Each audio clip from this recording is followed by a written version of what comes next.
When a humble bard. Hello again, this is CT, author of the Legends of the Brave Bard fantasy series and curator of this channel. I would like to start off by thanking all my readers and subscribers for their support. You guys are truly amazing. Next, I'd like to apologize for the lapse in content for this channel.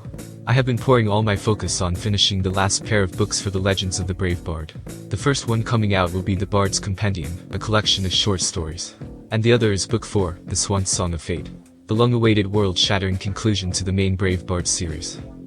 And next, I would like to give a shout out to my brothers and sisters in the Iron Age movement. We are the writers' community we wanted to see in the world.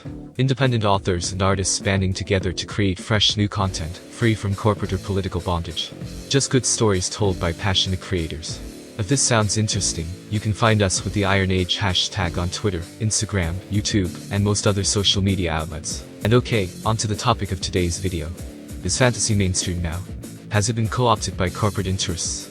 Post your thoughts in the comments.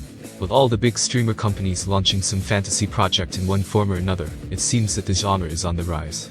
HBO has a handful of Game of Thrones spin-offs in the works. Netflix has The Witcher, although its future is still fairly bleak without Henry Cavill. Amazon has a mismanaged flagship series with The Rings of Power, although its animated show The Legends of Vox Machina is a far better outing if you ask me. It's worth the watch if you have Prime and like Dungeons & Dragons. Speaking of the world-famous tabletop RPG and its associated media, tell me what you think of the new D&D movie, Honor Among Thieves, in the comments section. I have yet to watch it, but from the trailers it looks pretty goofy.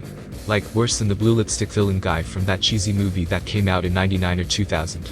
But I will still watch it eventually. Right now, back to the topic of whether or not fantasy has become mainstream. The argument can be made that it has been for a while. With the onset of CGI special effects in mainstream films in the late 90s and early 2000s, many studios sought to cash in on the big spectacle craze. The Star Wars prequels, the Lord of the Rings trilogy, the Harry Potter series, and many more are said to have broken the seal years ago. And before that, there was the great 70s and 80s renaissance of sword and sorcery in movies and television that saw the rise of heroes like Conan, the Beastmaster, Flash Gordon, and Krull. Even leading down the line to the Kevin Sorbo Hercules and the Xena Warrior Princess shows. It's easy to see that the fantasy genre has grown tremendously in recent years. And rightly so, if you ask me. It's the perfect medium for escapism.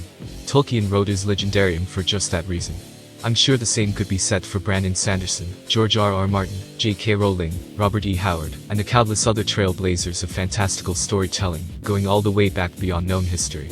I hope the trend of growth continues, and I'm fully aware there will be growing pains. I groaned and scowled a lot during Season 2 of The Witcher, and I was flabbergasted by the last 2 seasons of Game of Thrones, and sort of underwhelmed by the ending. Gods, what a stupid ending. To wrap things up, I would like to remind you to support the content you love, especially from independent creators like myself. My book links are in the description. Check out the fancy new 2nd edition paperback version of Book 1, Song of the Sacred Dove. It comes with 2 free bonus short stories, and costs just $10 before shipping.